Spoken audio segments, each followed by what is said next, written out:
a quelque peu chamboulé nos programmes aujourd'hui pour faire un large focus sur un acteur essentiel pour le territoire, Holosolis, qui prévoit d'implanter une usine de fabrication de cellules et panneaux photovoltaïques à Ambach, avec une capacité de production de 5 gigawatts par an, grâce à l'embauche de 1700 salariés. Ce serait la plus importante du genre en Europe. Alors je parle encore au conditionnel, car avant que ce projet se concrétise, il reste plusieurs étapes, en particulier la concertation préalable du public. On va faire le point avec notre invité, Jean-Jacob Boom-Wilchers. Bonjour. Bonjour. Bonjour madame, merci beaucoup de nous recevoir sur Mosaïque TV. On est ravis de vous avoir en liaison en visio en attendant d'avoir l'occasion de vous accueillir sur ce plateau. Mais nos téléspectateurs vont très bientôt vous voir en chair et en os puisque vous allez être très présent dans le secteur dans le cadre de la vaste concertation du public. Alors en quoi va-t-elle consister ? En gros, elle s'articule autour de 7 grandes étapes, c'est ça ? C'est exact. Il va y avoir 7 grandes étapes, 7 grandes réunions avec la population locale de la région de Sarreguemines, du Pays de Bitche, de Ambach, de Villarwald. Et nous avons en totalité des ateliers, des réunions de lancement, également une réunion informelle qui va avoir lieu sur le grand marché des producteurs à Sarreguemines. Donc on s'impatiente de rencontrer les habitants de la région. Est-ce que vous êtes conscient à quel point votre usine est attendue de pied ferme ici? Je vous propose d'écouter quelques témoignages qui ont été recueillis dans la rue par Morane Grandcola et Marie-Morgane Pires. Il y a l'entreprise Holosolis qui va s'implanter à Ambach d'ici 2025. C'est une entreprise qui va fabriquer des panneaux photovoltaïques et elle compte embaucher 1700 personnes. Qu'est-ce que vous en pensez ? Je pense que c'est quelque chose d'extraordinaire pour la région. Et je suis très content de ce genre d'implantation. Je sais que la communauté d'Aglo s'est beaucoup impliquée là-dedans et c'est vraiment quelque chose d'extraordinaire. J'espère qu'il s'implante le plus vite possible pour que la région continue à se développer. J'en pense que c'est bien, oui. C'est toujours bien quand il y a des entreprises qui s'implantent dans la région, oui, c'est bien. Je pense qu'effectivement le bassin de l'emploi est un petit peu déserté dans le coin, donc c'est une bonne chose pour Sarreguemines et pour les environs. À partir du moment où ça crée de l'emploi, je pense que déjà c'est une bonne chose. J'ai envie de dire, peu importe un peu le domaine de l'entreprise, c'est vrai que si ça peut faire vivre la région et créer des emplois, c'est nickel, tant mieux. En soi, moi je pense que c'est bien parce que du coup ça va créer des emplois pour des personnes qui n'en ont pas et qui en ont besoin. Alors de manière générale, on le voit, les habitants du secteur se réjouissent de la future implantation d'Holosolis, mais certains ont quand même des interrogations cruciales, notamment concernant l'approvisionnement en eau, les risques de saturation du réseau routier ou encore l'impact environnemental et visuel de votre future usine. Toutes ces questions et d'autres encore, ils vont pouvoir vous les poser directement durant la concertation ? Oui, absolument. Ils vont pouvoir nous poser toutes les questions qui leur viennent à l'esprit et qui sont importantes pour eux et auxquelles il faut qu'on apporte des réponses. Tout de même, je constate lors de votre caméra trottoir que la population est vraiment très très heureuse de voir l'usine s'implanter chez vous. Nous sommes extrêmement heureux de venir dans la région de Sarreguemines et on sera heureux de répondre aux différentes questions que les habitants ont par rapport à la consommation de l'eau, par rapport à la saturation des routes, par rapport à l'impact visuel. Nous avons des réponses sur tous ces points. En particulier pour l'eau, je sais que dans la concertation préalable de REC, une des inquiétudes était que l'eau soit pompée d'une des sources locales et avec la casque, nous avons adressé ce problème pour faire en sorte que l'eau soit pompée de la Sarre et réinjectée dans la Sarre après traitement des eaux. Donc on n'aura pas d'impact sur l'environnement. Il y aura des explications complètes dans la concertation. Cette concertation préalable du public, c'est une étape obligatoire. Alors c'est très réglementé, il y a des garants qui veillent à ce que la population soit correctement informée et puisse s'exprimer. Mais au-delà de ça, c'est important pour vous d'aller au-devant des interrogations des citoyens ? Oui, effectivement, c'est extrêmement important. C'est une des beautés, en fin de compte, de la France et de l'Europe, c'est que la population puisse s'exprimer et indiquer à une entreprise qui vient s'installer s'il y a des problèmes qu'elle constate. Et vous savez, dans d'autres pays du monde, on n'a pas cette chance. Donc la CNDP fait partie des lois de la République française et nous sommes heureux de les respecter et on a travaillé de main dans la main avec la CNDP. Nos deux garants, monsieur Christen et madame Trometter, ont été vraiment très très très à l'écoute et on travaille en forte coopération avec nous. On est très très contents. Alors, parmi les citoyens qui sont appelés à s'exprimer durant la concertation, il y en aura sans doute qui se verraient bien postuler chez vous. Et certains acteurs du territoire sont déjà prêts à prendre les devants pour accompagner votre installation et vos futurs besoins de main-d'œuvre. On y songe très sérieusement, par exemple, du côté de l'IUT. Regardez. Philippe Bure, l'entreprise Holosolis s'implantera bientôt à Ambach. Est-ce que l'IUT mettra en place ou adaptera ses cours en fonction de l'implantation de l'entreprise ? Alors c'est tout l'objet des discussions actuelles. On a eu une première réunion organisée par la communauté d'agglomération de Sarreguemines-Confluence où on a exposé nos différentes formations, qu'elles soient implantées sur Sarreguemines ou sur Saint-Avold ou sur Forbach. Et maintenant les discussions sont en cours sous l'égide de la sous-préfecture pour définir quels sont les besoins que peut avoir Holosolis pour son implantation. L'IUT est en tête de pont, puisque géographiquement on est les plus près de l'implantation d'Holosolis, mais il faut aussi que Holosolis sache qu'il y a toute une université derrière, l'université de Lorraine, dont fait partie l'IUT de Moselle-Est, pour répondre à ses besoins. Donc des groupes de travaux sont en cours, c'est ça ?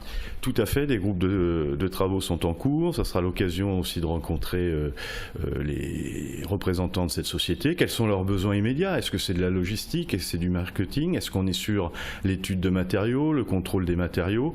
Tout ça, c'est à eux de nous le dire. Sacré appel du pied, vous répondez quoi ? Je réponds que nous sommes extrêmement heureux de la coopération avec l'IUT. Ma responsable de la stratégie industrielle a été chez eux la semaine dernière pour former déjà certains de ces étudiants qui seront présents sur les marchés, dans les lieux publics de la région de Sarreguemines pour pouvoir informer la population locale de cette session de concertation. Donc nous travaillons déjà un petit peu avec eux et nous voulons travailler énormément avec toutes les universités de la région pour pouvoir former les employés, les futurs employés de l'usine. Mais ils n'ont pas tous besoin de sortir de l'université. On peut également avoir des personnes un peu plus âgées, pas nécessairement des étudiants, qui pourront également trouver des emplois dans l'usine. Ok. Et de manière générale, quelles sont vos attentes de la part du territoire, des élus locaux, des acteurs économiques ? Écoutez, l'exemple que vous avez donné avec la formation en est un, mais nous travaillons de façon extrêmement étroite déjà avec la communauté d'agglomération de Sarreguemines-Confluence, la CASC, également avec RTE qui va nous aider pour étendre le réseau électrique. Je vous parlais tout à l'heure des problèmes d'eau ou des questions d'eau que nous sommes en train de régler avec eux. On parle également avec la région Grand Est, avec la préfecture de la Moselle. Toutes les équipes de l'administration se sont réellement mobilisées pour nous aider. Et cela va depuis la DREAL pour tout ce qui est environnement jusqu'aux pompiers, en passant par Pôle emploi. Donc voilà, actuellement, nous menons des réunions de comité de pilotage réguliers avec la préfecture pour les tenir au courant de l'avancement du dossier et ils nous aident énormément. Je ne m'attendais pas à une mobilisation aussi forte. Alors, on va voir juste à côté, voici un exemple de ce qui est sur les rails de l'autre côté de la frontière. Un projet similaire en taille à celui de l'usine Holosolis est prévu en Sarre. Le constructeur de batteries S-Volt veut s'implanter sur 2 sites, à Überhern et Heusweiler. Le Land de Sarre se prépare déjà à l'arrivée massive de nouveaux employés. Reportage de Marie-Morgane Pires. 2000 emplois, c'est ce que prévoit l'entreprise S-Volt avec son implantation en Sarre. 2 sites devraient y voir le jour. Une usine d'assemblage à Heusweiler et l'usine principale de production à Überhern. Si le projet a été récemment reporté à 2027, la commune d'Übehern prépare activement son arrivée en anticipant les centaines de personnes qui y seraient embauchées. Il est important d'avoir cette approche globale pour que les habitants ne soient pas laissés seuls face à ces nombreux changements.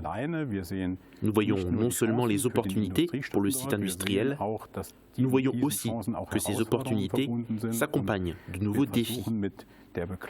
Nous voulons rassurer les habitants, garantir des intérêts pour les résidents de Überhern et des communes alentours. Le Land de Sarre vient en soutien à la commune pour l'accompagner dans ce projet d'implantation. Avec 2000 emplois prévus, c'est autant de personnes qui seront amenées à s'installer dans le secteur. À Überhern, des créations de logements, mais aussi d'une crèche, d'une nouvelle école et l'agrandissement du jardin d'enfants sont prévus. Les transports devraient être impactés avec la rénovation de routes et des pistes cyclables. Une desserte en transport en commun des zones industrielles et commerciales est également envisagée. Au total, plus d'1 million d'euros d'investissement sont prévus pour assurer la venue de S-Volt. Alors tout cela, est-ce que c'est le genre de choses dont vous rêvez pour accompagner l'implantation d'Holosolis à Ambach? Oui, effectivement, on rêve d'accueil de ce genre, mais avant, je voudrais tout de même faire une petite mise au point. Ce qui se passe actuellement, ce que l'on voit de l'autre côté en Allemagne, est quelque chose de fabuleux. Vous voyez, ils sont en train de fabriquer des batteries automobiles. Rappelez-vous qu'il y a 4 ans, ce type de discours était totalement inentendable. Tout le monde disait que c'était un marché qui était en Asie et qui ne reviendrait jamais ici en Europe et en France. Or, vous voyez qu'il y a 4 ans, une première usine en Suède a commencé, qui s'appelle Northvolt, qui produit aujourd'hui des batteries pour des constructeurs automobiles suédois et allemands. Et ensuite, vous avez des usines en France qui se sont montées, dont l'usine de Verkor et l'usine ACC, l'une qui produit des batteries pour Renault, l'autre pour Peugeot, le groupe Stellantis, et pour Mercedes-Benz. Et ici, vous avez cette usine S-Volt. Donc, le message que je veux passer, c'est qu'il y a une réindustrialisation en cours en Europe. Nous faisons face à la 3e révolution industrielle, celle de l'électricité propre et l'électricité renouvelable. Et la France va y jouer un rôle. Je ne veux dire peut y jouer un rôle, elle va jouer son rôle. Et nous faisons intégralement partie de ceci. Maintenant, ce qui concerne les crèches qu'ils installent en Allemagne, c'est fabuleux parce qu'effectivement, on va avoir 1700 employés qui vont arriver. Certains ne seront pas de la région, donc ils auront besoin de crèches, ils auront besoin de logements. On aura besoin d'aménager les routes, comme des ronds-points. Voilà. Mais tout ça, c'est du travail que l'on fait aujourd'hui activement. Sur des ateliers de travail sont en cours avec la casque sur ces différents sujets. Et j'ai pris conscience que même lors de nos réunions avec les mairies de Ambach ou de Willerwald, que ce sont des sujets qui sont en cours et qui sont traités. Vous l'avez dit, vous travaillez déjà main dans la main avec la communauté d'agglomération Sarreguemines Confluence. Est-ce que c'est aussi pour l'organisation de la concertation préalable du public ? Oui, vous savez, la casque a été extrêmement bienveillante et très très active. Toutes les équipes, Roland Roth, M. Zingraf, M. Matti et Emma Weidmann et toute l'équipe de la casque ont été vraiment fabuleux. Ils nous ont aidés beaucoup pour également toute cette session de concertation. Nous avons eu l'aide des graphistes de la région. Ils nous ont aidés à sortir un très très bon document en un temps record. Et les habitants de votre région pourront voir ces documents. Il y a une brochure d'une centaine de pages que nous avons créée pour la concertation et des documents un peu plus résumés. Mais vous verrez que la coopération avec la casque se passe extrêmement bien. Ils ont eu un rôle important dans cette CNDP. Alors je vais justement en profiter pour donner les grandes dates. Samedi 30 septembre à 9h30 au W, la réunion publique de lancement. Mercredi 4 octobre à 19h à la médiathèque communautaire de Sarreguemines, une table ronde avec un panel d'experts pour aborder les enjeux européens et nationaux. Table ronde qui sera d'ailleurs diffusée en direct sur Mosaïque Cristal et rediffusée le lendemain. Dimanche 8 octobre de 10h à 18h, le public pourra rencontrer les équipes d'Holosolis dans le parc du Château de la Casque à l'occasion du grand marché des producteurs. Mardi 10 octobre à 18h au centre de communication INEOS à Ambach, ce sera un atelier sur le thème de l'environnement. Samedi 21 octobre à 9h30 à Willerwald, un atelier de concertation dédié au cadre de vie. Il sera assorti d'une visite du site. Mardi 24 octobre à 18h au centre de communication INEOS à Ambach, ce sera le 3e atelier de concertation pour aborder les thèmes de l'économie et de l'aménagement. Enfin, la réunion publique de clôture se déroulera vendredi 27 octobre à 18h au W. Et puis en parallèle de tout cela, tout un chacun peut s'informer sur le site internet www.concertation-holosolis.org. Et surtout, tout le monde peut participer par écrit à la concertation sur ce site du 25 septembre au 31 octobre. Aux mêmes dates, il sera aussi possible de s'exprimer sur les registres papier dans les mairies d'Ambach et de Willerwald, ainsi qu'au siège de la Casque et au siège de la communauté de communes de l'Alsace-Bossu à Sarre-Union. Et le public peut écrire des mails au garant ou envoyer un courrier à la Commission nationale du débat public. Toutes les coordonnées sont sur le site internet dédié à la concertation. Alors, dites-moi, les équipes d'Holosolis répondront-elles avec la même attention à ceux qui contribueront à la concertation par écrit ? Absolument. Nous leur répondrons. Chaque email aura une réponse.